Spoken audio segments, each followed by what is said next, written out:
Føler du dig udslidt, selv efter en god nats søvn? Hvad om jeg fortæller dig, at synderen kan være en usynlig fiende, som gemmer sig på tallerkenen din? I dag tager vi turen til køkkenet for at sætte sammen vores top 10 superhelt matvarer, som bekæmper betændelse i hele kroppen. Og følg med helt til slutten, fordi den sidste matvaren på listen hvor ikke bare er mat, men en skikkelig overraskelse, som kan snu op ned på synet dit på hvor enkelt det kan være at lage sund mat. Så, lad os tage det fra begyndelsen. Hvad er egentlig betændelse? Tænk dig, at du kutter dig på fingeren. Rødhed, hævelse, det er akut betændelse. Kroppen din sætter ind alle kræfter på at reparere. Dette er bra. Men det findes også en anden type, kronisk stille betændelse. Det er som en alarm, som summer stille i månedsvis. Kroppen er hele tiden i beredskab, og dette tager på den indenfra, noget som fører til udmattelse og alvorlige sygdomme. Og de vigtigste triggerne for denne alarmen er ofte det, vi spiser. Men den gode nyheden er, at mat også kan være den vigtigste, brandmanden. Først ud på listen, hvor er et produkt, vi trygt kan kalde havets superhelt, fedtfisk. Vi snakker om arter som laks, makrel, sardiner, sild og ansjos. Disse er ikke bare gode på smag, de svømmer bogstaveligt talt i helsefordeler. Og alt takket være deres vigtigste hemmelige våben, langkædede omega-3 fedtsyrer. Du har sikkert hørt navnene EPA og DHA. Det høres kanskje lidt videnskabeligt ud, men i praksis er det ganske enkelt. Tænk dig, at det ulmer et lille bål i kroppen din, det er det kronisk betændelse er. Vel, omega-3 fedtsyrene er brandmændene, som kommer og slukker dette bålet. Når kroppen vor bryder ned disse sunde fedtsyrene, skaber den specielle molekyler af dem, resolvin og protektin. Deres job er at aktivt dæmpe betændelsesreaktioner. De siger bogstaveligt talt til immunsystemets celler. Okay, ro derned, faren er over. Det er på tide at afslutte redningsaktionen. Forskning bekræfter dette. Hos folk, som regelmæssigt inkluderer fedt fisk i kostholdet sit, observerer forskere betydeligt lavere niveauer af såkaldte betændelsesmarkører i blodet. Dette er direkte bevis på, at omega-3 virkelig fungerer. Hvor mye trænger du af dette vidundermiddel? Ernæringseksperter anbefaler at spise mindst 2 portioner fedt fisk i ugen.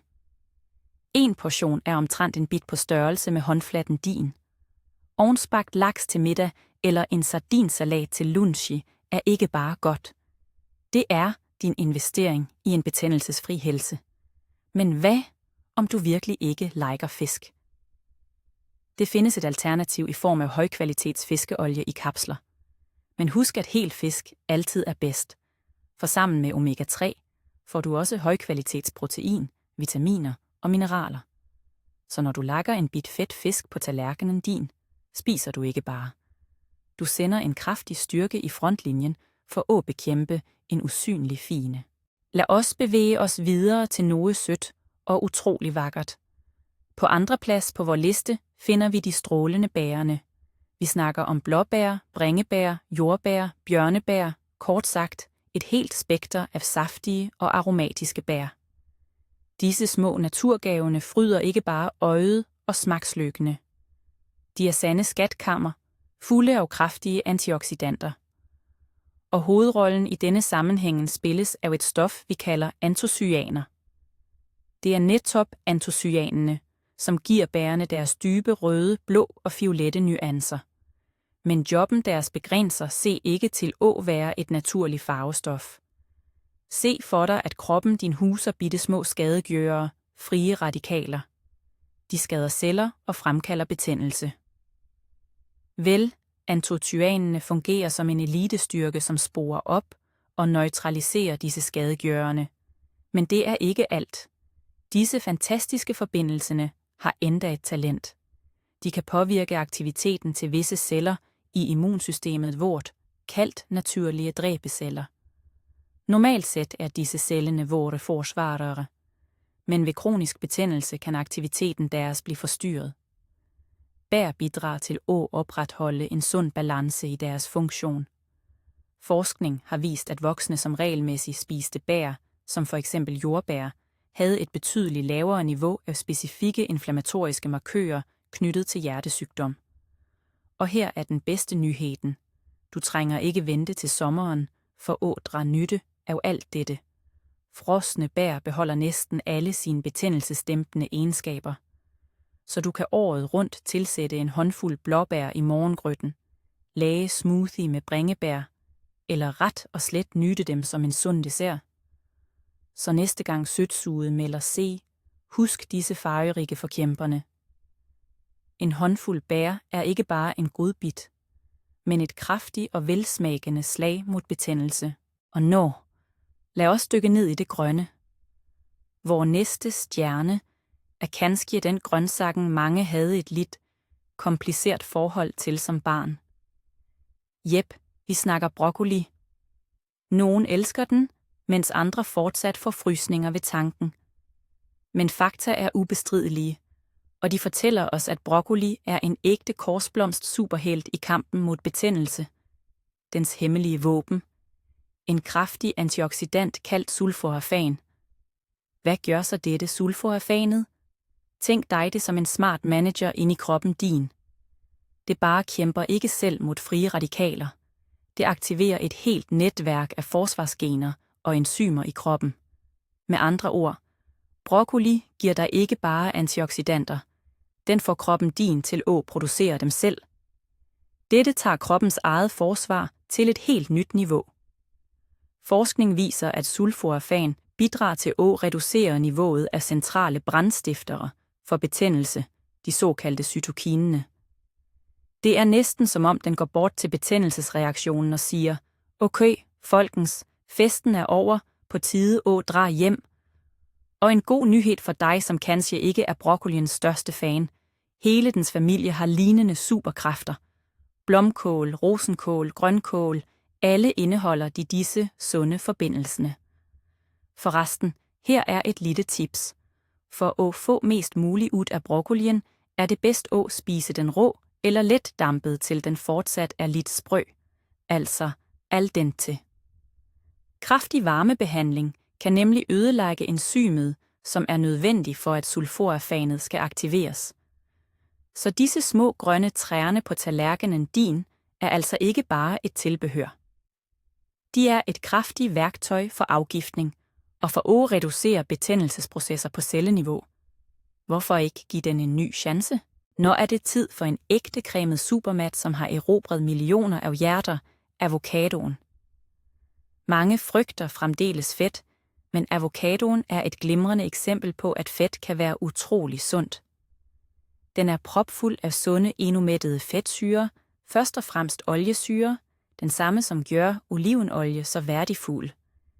Disse fedtsyrerne bidrager til at sænke niveauet af dårlig kolesterol, og det som er vigtigst for os i dag, de reducerer betændelsesprocesser i kroppen.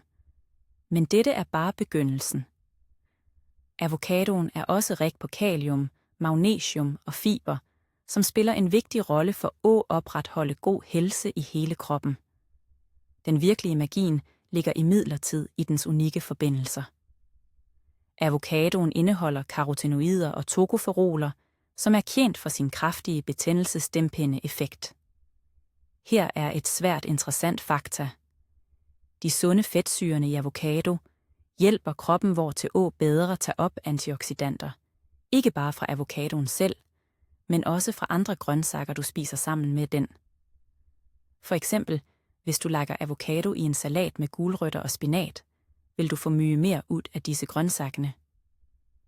En interessant studie viste, at folk, som spiste en portion avocado sammen med en hamburger, havde betydeligt lavere niveauer af betændelsesmarkører end de, som spiste hamburgeren uden avocado. Dette beviser, at avocado kan bidrage til at dæmpe den betændelsesskabende effekten fra mindre sund mad. Så ikke vær red for at lægge den til i salater, lage den berømte guacamolen af den, eller bare smøre den på en fuldkornstoast med en dråbe citronsaft. Dette er ikke bare et trendy produkt, men en ægte beskytter af cellerne og blodårene dine mod betændelsesrelateret stress. Og hvad med drikke? Her præsenterer vi en ægte helseelixir, som varmer kroppen og beroliger sjælen. Vort 5. punkt er grøn te. Det er ikke uden grund, at denne ældgamle drikken værdsættes så højt. Dens hemmelige våben er stoffer kaldt katekiner. Og superstjernen blandt dem er en forbindelse med det vanskeligt udtalbare navnet epigallocatechingalat, eller, for venner, ret og slet EGCG. Dette stoffet er en af de kraftigste antioxidanterne videnskaben kender til. Det fungerer som en vagt på celleniveau og forhindrer produktionen af proinflammatoriske cytokiner. Enklere sagt, EGCG reducerer niveauet af støj og uro i kroppen din, som netop fører til kronisk betændelse. Forestil dig, at kroppen din er en by. Betændelse er som små, konstante brænder her og der. Katekinerne i grøn te er en effektiv brandstyrke, som patruljerer gatene og slukker brændene og forhindrer dem i at udvikle C til en stor brand. Talrige studier knytter regelmæssig indtag af grøn te til reduceret risiko for mange kroniske sygdomme, inkluderet hjertesygdomme og visse kræfttyper. Dens antioxidantegenskaber beskytter cellerne vore mod skader, som netop er årsagen til mange helseproblemer. Så det at bytte ud en kop sødt drikke med en kop aromatisk grøn te er ikke bare et drikkevalg. Det er en enkel og behagelig daglig rutine, som bidrager til at holde betændelsen under kontrol indenfra. Hvor næste antiinflammatoriske helt finder vi i skoens skygge og i hyldene på grøntsagsafdelingen. Vi snakker selvfølgelig om sop, og nej, vi snakker ikke om de blege champignonene, selv om de også har sine fordeler. De virkelige superstjernerne i kampen mod betændelse er sorter som shiitake, maitake og portobello. Sop er unikke organismer, og deres kemiske sammensætning er unik. De er rige på stoffer kaldt fenoler og andre antioxidanter, som giver dem en kraftig beskyttende effekt. Men det mest interessante sker, når du tilbereder dem. Let varmebehandling, for eksempel rask steking eller baking, ødelægger ikke, men forstærker tvært imod deres antiinflammatoriske aktivitet.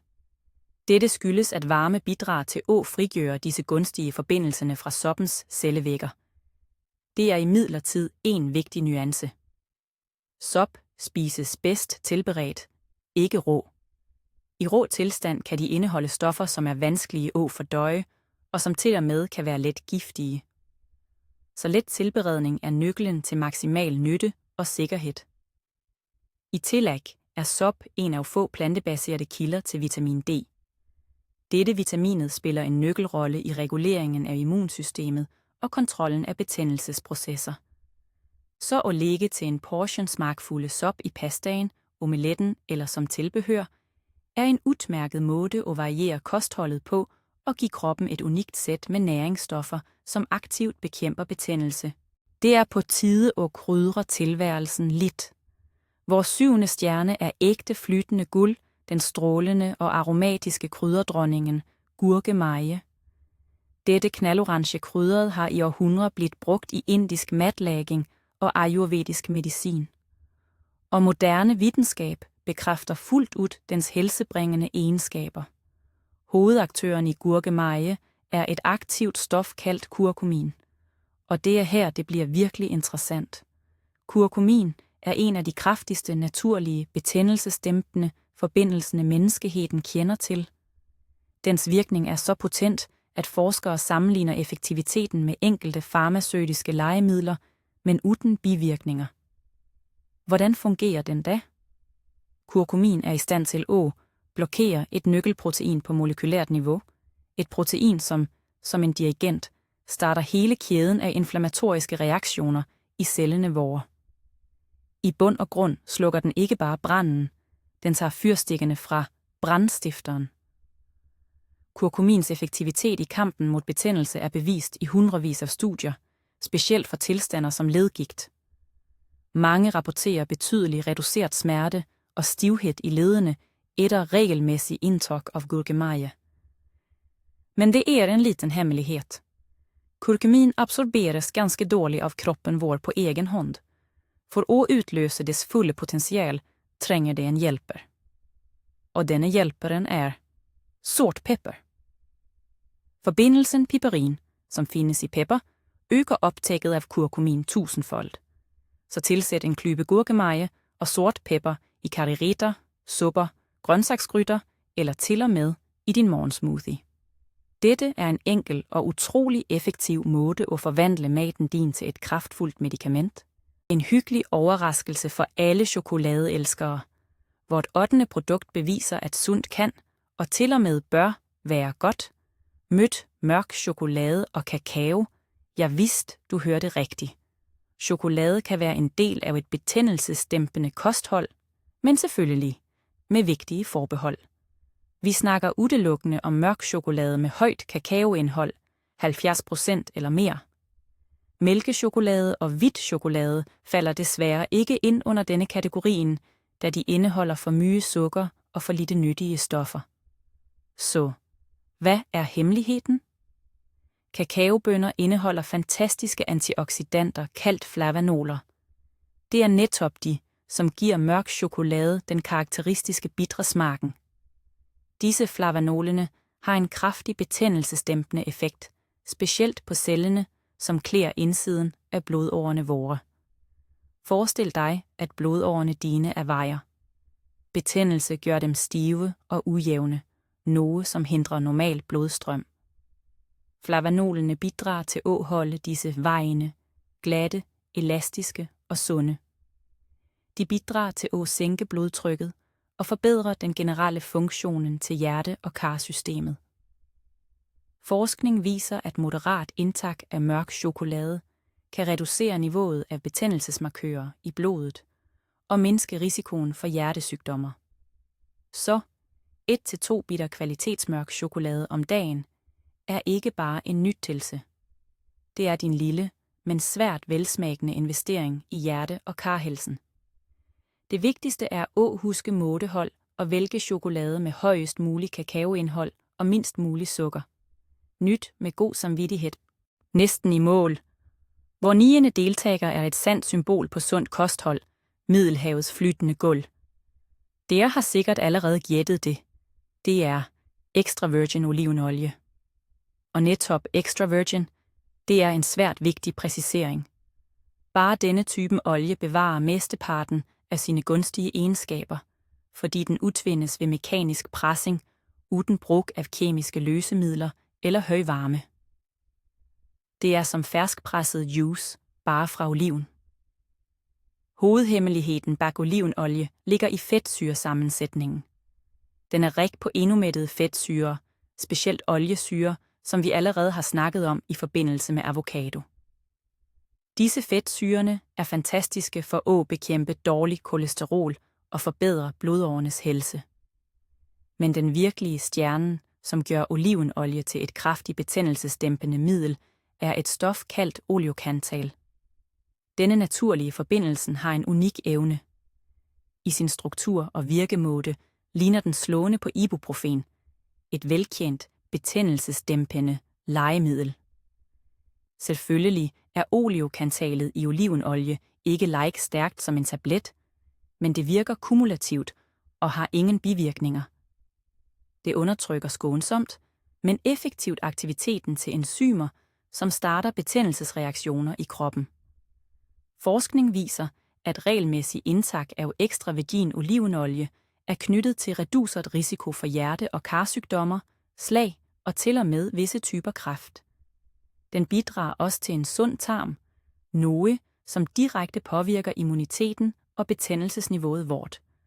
Så ikke nøl med at bruge den rigeligt i salater, over grøntsager og i supper. Dette er ikke bare en smagfuld ingrediens, men et kraftigt naturlegemiddel, som beskytter kroppen din indenfra. Og her er vi med finalen. Vor nummer 1. Et produkt mange spiser næsten hver eneste dag, uden at ane noget om den skjulte superkraften. Og det er den helt vanlige tomaten. Ja da, du hørte helt rigtigt.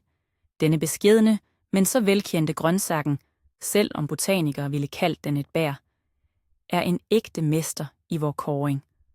Og det hemmelige våbnet er lykopen.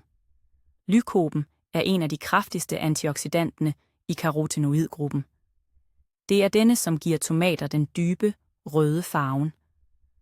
Hovedopgaven i kroppen vor er at patruljere og neutralisere frie radikaler, de små skurkene, som skader cellerne vore og sætter i gang betændelsesprocesser.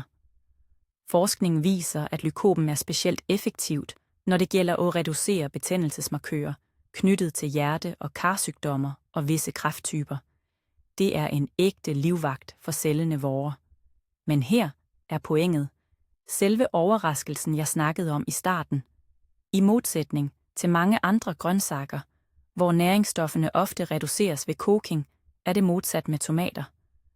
Når du tilbereder tomater, enten du stuer dem, bager dem, lager saus eller pureer dem, sker det en ægte magi. Varmen bryder ned tomatens harde cellevægger, frigør lykopenet og gør det mye mere biotilgængeligt. Dette betyder, at kroppen din kan absorbere det mange gange bedre end fra en rå tomat. Så tomatpuré, spaghettisaus, tomatsuppe eller bare bagte cherrytomater, det er ikke bare mat. Det er en koncentreret eliksir mod betændelse. Og hvis du tilsætter lidt olivenolie, bliver optaget af lykopen endda bedre, siden det er fedtløselig. Slik blev et enkelt og tilgængeligt produkt, som findes på hvert køkken, hvor hovedhelt. Nogle gange er de kraftigste løsninger de enkleste, så hvilken matvare bliver endda mere potent af at tilberedes? Det er tomater. Ja, helt vanlige tomater. Hemmeligheden ligger i lykopen, en kraftig antioxidant, som giver dem den røde farven. Og her kommer det mest interessante.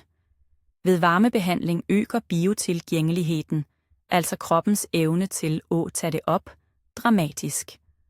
Så tomatpuré, pastasaus eller bare stuede tomater er en ægte koncentreret bombe mod betændelse. Utrolig, ikke sandt?